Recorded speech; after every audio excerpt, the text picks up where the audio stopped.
এলাকার শুধু নয়, বাংলার একটা ঐতিহ্যশালী মন্দির। আমরা সৌভাগ্যশালী, আমাদের এলাকায় বড় মা মন্দির আছে। আমরা ওনার পুজো করে এখান থেকে যাত্রা শুরু করেছি, নৈহাটি থেকেই যাত্রা শুরু করেছি। মায়ের আশীর্বাদ যাতে আমার উপরে থাকুক, অসুর শক্তিকে নাশ করার জন্য মায়ের আশীর্বাদ যাতে আমার উপরে থাকবে, এটাই মায়ের কাছে আমি প্রার্থনা।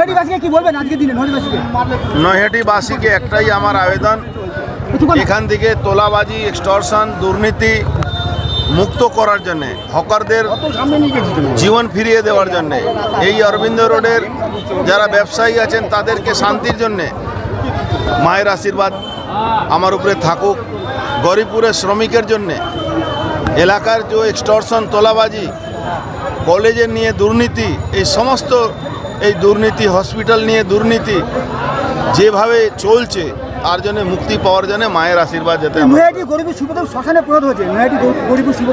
নৈহাটিতে শিল্প বলে কিছু নেই। জেনসন নিকলসন কোম্পানির হাল দেখেছেন আপনারা।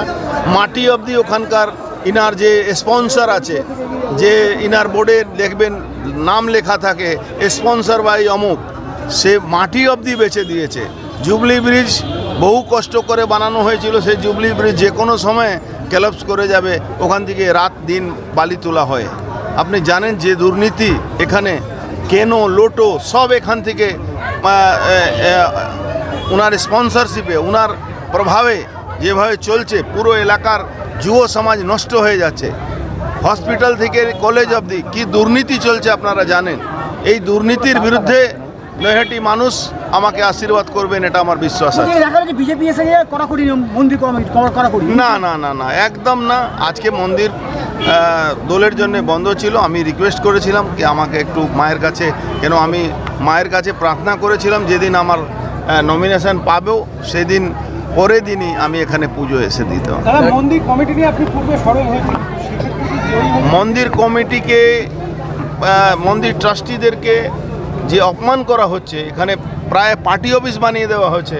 কিছু লোক রাত্রিবেলা এখানে এসে চলে আসছেন, মন্দিরের যে সমস্ত নিয়মগুলোকে ভেঙে দেওয়ার চেষ্টা হচ্ছে, এইটা নিয়ে আমি সরব হয়েছিলাম। অরবিন্দ রোডে যারা ব্যবসায়ী আছেন তাদের জন্য সরব হয়েছিলাম, এখানকার যারা হকার আছেন তাদের জন্য আমি সরব হয়েছিলাম।